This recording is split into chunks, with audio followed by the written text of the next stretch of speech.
हर हर महादेव। माता पार्वती की जय, मैया भवानी की जय, गौरी पुत्र गणेश की जय। गुरु बहिना और गुरु भाई सब हम सभी लोगन के प्रणाम करतनी और हम सभी लोगन के प्रणाम करत हुए साथ में नीलम दीदी और हरेंद्र भैया के भी प्रणाम करतनी। तो आई आज हम एक बहुत सुंदर कथा लेकर आयल बानी अपने ई शिव चर्चा में, और बहुत ही ऐसा दर्दनाक कथा बाटे जेके सुन के आपके अखियन से आंसू निकल आई कि एक भाई अपने बहन के कौने तरह उनके विदाई कईने और का कहने उनका भौजाई। तो ध्यान से जरूर सुनम ये शिव चर्चा गीत के और शिव चर्चा कथा के। कहल जाला कि कोई भी कथा पूरा जरूर सुनल जाला अंत तक, कहे कि आधा अधूरा कथा सुन ले बहुत दोष लागेला, बहुत पाप मिलेला। तो आप लोगन से भी हमार विनती बाटे कि अगर आप लोग ये कथा में बैठल बानी सुनतानी तो ध्यान से पूरा कथा के आप जरूर सुनम। पूरा कथा सुनले से आपके शिव गुरु आपके ऊपर एकदम सहाय हुई हैं, और अगर आधा अधूरा छोड़म तब भगवान के तरफ से दोष लागी। हम तो फिर भी कहम कि भगवान कभी भी ये कथा में जो आधा अधूरा सुने उनके भी भगवान एकदम सफल करें, कौनो काम काज में कभी रुकावट ना करें। जैसे आप आगे बढ़ी वैसे हमारे लिए भी विनती करम कि हम भी आगे बढ़ी, और आप लोग से दया माया बाटे कि आप हमरे लिए दया और माया दोनों मांगम भगवान शिव गुरु से। तो आई हम अब कथा के शुरू करतनी, और ये कथा के आप पूरा अंत तक जरूर सुनम गुरु बहिना गुरु भाई लोग। साथ में आप लोग से एक और विनती बाटे कि अगर आप लोग के हमार कथा पसंद आवे तो सब्सक्राइब कर दे और लाइक, और साथ में बेल आइकन जो बाटे ओके प्रेस कर लें, जैसे हमार कोई भी कथा आप लोग के पास जल्द से जल्द पहुंच जावे। हम रोज आप लोगों के लिए एक सुंदर बहुत दर्दनाक कथा लेकर आवेनी, जेके आप सिर्फ चर्चा कथा में ना जाके सुन पाई, आप घर बैठल ही सुन ली। तो आई अब कथा के हम शुरू करतनी। तो कथा में का बाटे कि एक गरीब रहने, दोनों जने जो गरीब रहने मतलब एक बूढ़ा रहली और एक बूढ़ी रहली। बुढ़ऊ जो रहने और जो बूढ़ी रहली उनका दोनों जने के एक बेटा और एक बेटी रहली। जो एक बेटा और एक बेटी भइल लोग, तो ओकरे बाद से जो बूढ़ा बूढ़ी रहल लोग बहुत खुश भइल लोग कि चला हमरे जीवन में दूगो औलाद हो गई ने। बहुत खुश रहल लोग, और खुश रहले के साथ साथ अपने दोनों बाल बच्चन के बहुत पढ़ावल लिखावल लोग और पढ़ावल लिखावल लोग। लेकिन बीच ही में कहल जाला कि भगवान ऐसा समय केहू के ना दे कि बीच ही रास्ता में वो दोनों लइकन के सर पर से माई बाप के साया छीन गई, यानी कि दोनों बूढ़ा बूढ़ी मर गई लोग। जब मर गई लोग तो दोनों बालक एकदम अनाथ हो गए लोग। जो भाई बहन रहल लोग वो दोनों जने जब अनाथ हो गए लोग तब सोचे लोग कि हम केकरे सहारे जियम। लेकिन जो बड़ भाई रहने फिर भी अपने बहन के बहुत बढ़िया से पोसने पलने, जैसे उनके समझ में आवे वैसे अपने बहन के लिए कहने। लेकिन कहल जाला कि भौजाई आवत वो अपने पति के अपने बस में क लेवेली। जो भाई रहने वो अपन नहीं रह जाने भौजाई के अइले। काहे कहल जाला कि ननद जो रहेली वो कभी भी आज चाहे अपने घर के ननद होके चाहे आन के घरे जा उहे, लेकिन जो अपन पति होने उनके आदमी का करेला लोग कि बस में क लेवेला लो और ननद के किनारे क देवेला लोग। वही तरह से वो बेचारी के ननद आईली, अरे भौजाई आईली, और भौजाई आईले के बाद से जो ननद के बेचारी किनारे कह देली।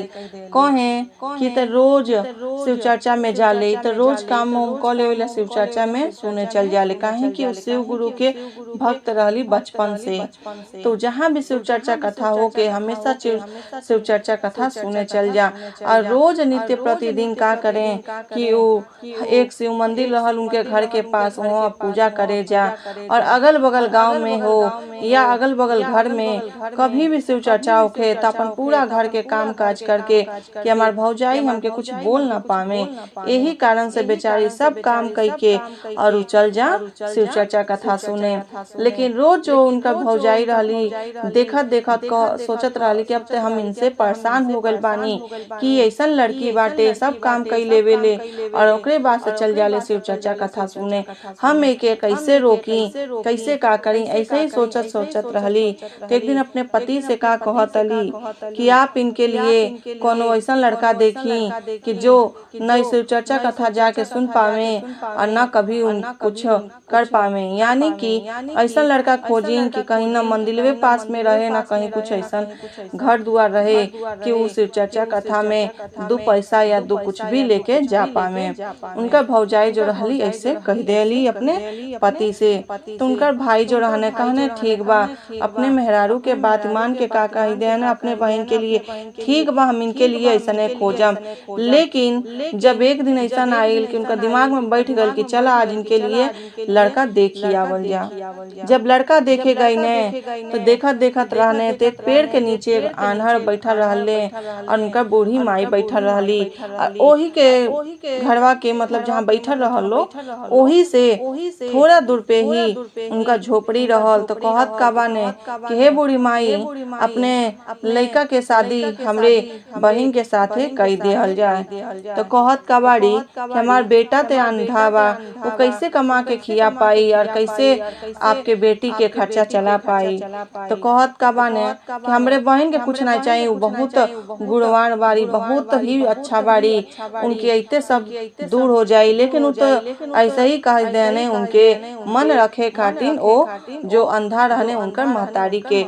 लेकिन वो नाही जानने कि शिव गुरु की कृपा कितना बढ़न कृपा होला, उनका दया कितना होला कि वो कुछ भी कर सके ने अपने भक्त के लिए। तो का कही ने ऐसे ही कह के और वो अंधा से विवाह कह देने। जब बारात आइल दुआरे पे और दुआरे पे अले के बाद से उनका आदर सत्कार के साथ कैसो शादी कई लोग, और शादी कैले के बाद से ओकरे बाद जो सर सामान रहल ओमे का दे देवा लोग कि जैसे पेटी ओटी में ईटा उटा भर के, मिठाई में भी टुकड़ा टुकड़ा ईटा धो देवा लोग कि जइए सब तो अपन जैसे भी रहे हमके का करे के बाटे कि अपन कैसो कर्मठ हम पूरा कई देनी। ऐसे ही कह के विदाई बस और साड़ी कपड़ा के जगह फटा हुआ लुगड़ी दे देले रहली।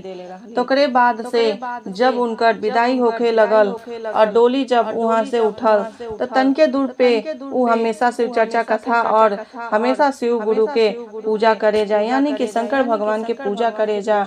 तो कहली कि आगे ही आप लोग रोक देम थोड़ा सा, हम शिव गुरु के पूजा कैले। तो कहाँ से कैसे कहतली ध्यान से सुनो हम लोग गुरु बहिना लोग कि कौने भाव में और कौने तरह कहतली एक गीत के एकदम ध्यान से सुनम लोग। गोड़वा तोहार लागिले अगीला कहरवा हो, अगीला कहरवा हो, तनी देर डोलिया बेलमावा हो राम, तनी देर डोलिया बेलमावा हो राम। गोरे तो हलागिले आगी ला कहरवा हो, आगी ला कहरवा हो, तनी देर डोलिया बेलमावा हो राम, तनी देर डोलिया बेलमावा हो राम। गोड़ तो हलागिला पछी ला कहरवा हो, पछी ला कहरवा हो, तनी देर डोलिया बेलमावा हो राम, तनी देर डोलिया बेलमावा हो राम।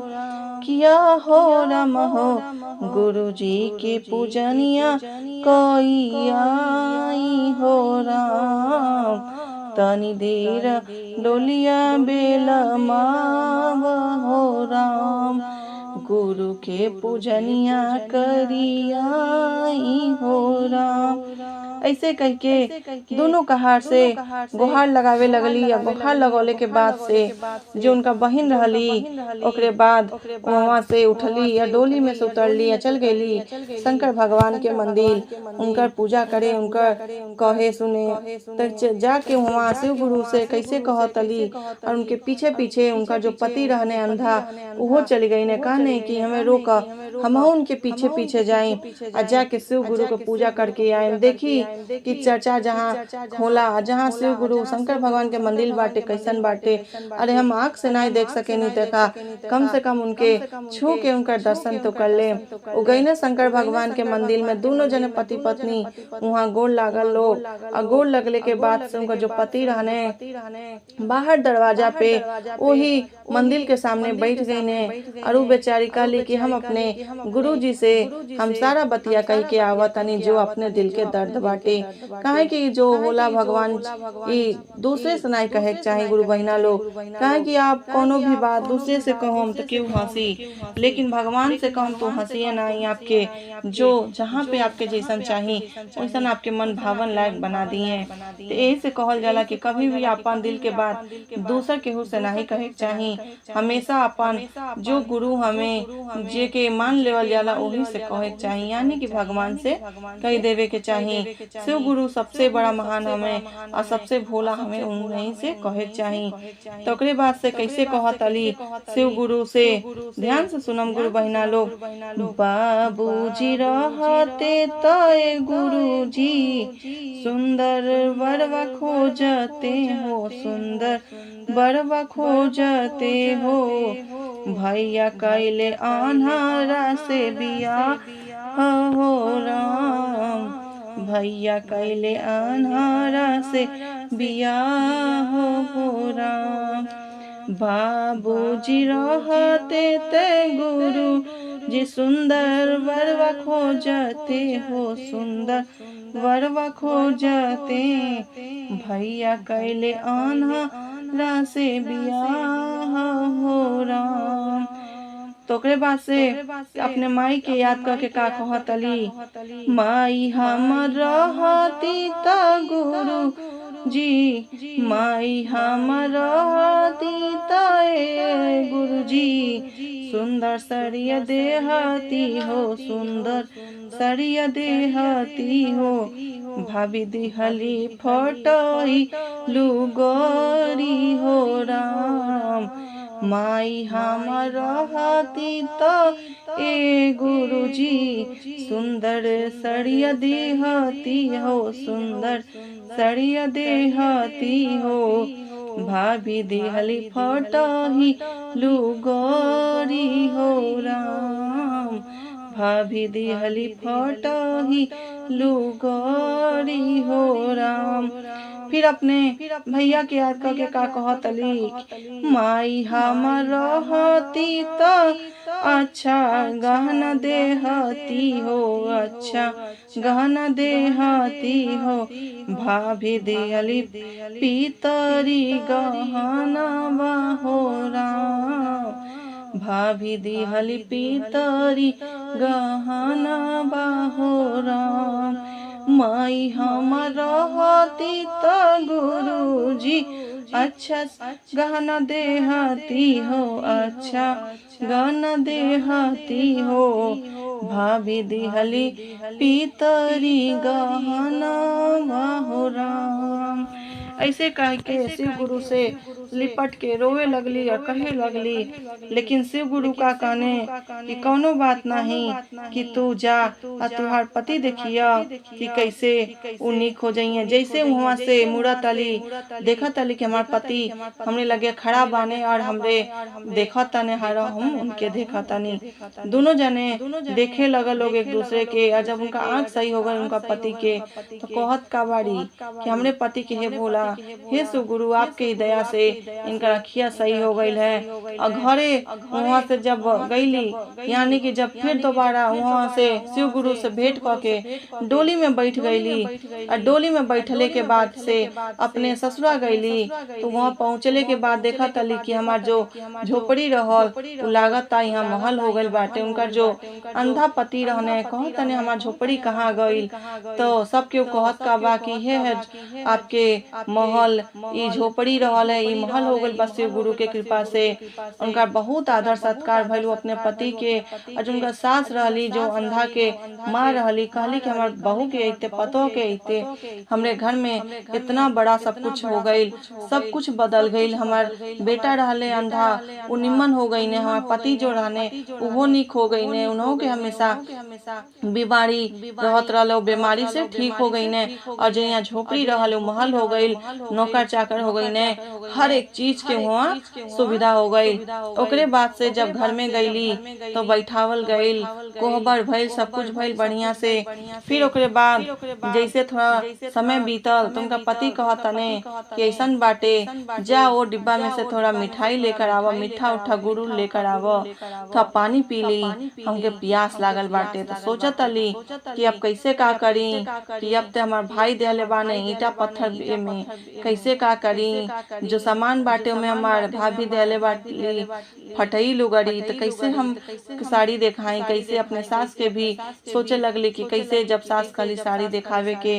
तो दोनों बात सोचत अली, लेकिन सास और उनका पति का कहतन हिचकिचा ने जौन बात तौन खोला और देखा काम ओमे आइल बाटे, हमके थोड़ा गुड़वे दे दा, उहे हम पनिया पी लेम, बहुत गला सूखता। तो कहत का बाड़ी कि अच्छा ठीक बा, जा तनी लेकर आवत तनी। जैसे गईली और डिब्बा यानी कि मिठाई वाला जो गत्ता होला के खोला तली, तो देखा तली ओमे जौन ईटा पत्थर रहल उ हो गल रहल मिठाई। और जहाँ लुगड़ी फटई रहल उ लुगड़ी फटई में हो गल रहल निमन साड़ी, निमन गहना उनके मिल गए रहल। सब चीज गुरु जी के कृपा से बदल गए रहल है। गुरु बहिना लोग वही तरह बेचारी सोचे लगली कि लागता गुरु जी हमारे जीवन में सब कुछ सही कह देने। वो खुशी खुशी अपने परिवार के साथ रहे लगली। जब रहे लगली कुछ दिन बीतल, कुछ दिन के बाद उनका भाभी कहली कि ऐसन बाटे कि आज ले उइली ना, और ना उनका हाले पता भइल कि मर गईली कि जियत बाड़ी। आ कौने तरह बाली झोपड़ी में जा पता क के आव, अपने पति के भेजली। तो उनका भाई जब पहुँचने वहाँ तो देखा तने कि झोपड़ी जहाँ रहल लागता महल हो गइल बा। तो झोपड़ी उ खोजत रहने कि हमार बहिन यहाँ बियाह मतलब बियाह हम कैले रहनी। तो कहत का बाने दूसरे से गांव के लोग से कि अरे यहाँ झोपड़ी रहल है, अंधा आदमी रहने हैं जौन लइकवा, वो अंधरा से हमार बहिन के बियाह भइल बाटे। सब केहू कहे लगल वो अंधा जो रहने उ निमन हो गई ने। अरे इहे बाटे जन झोपड़िया रहल उ महल हो गइल बा।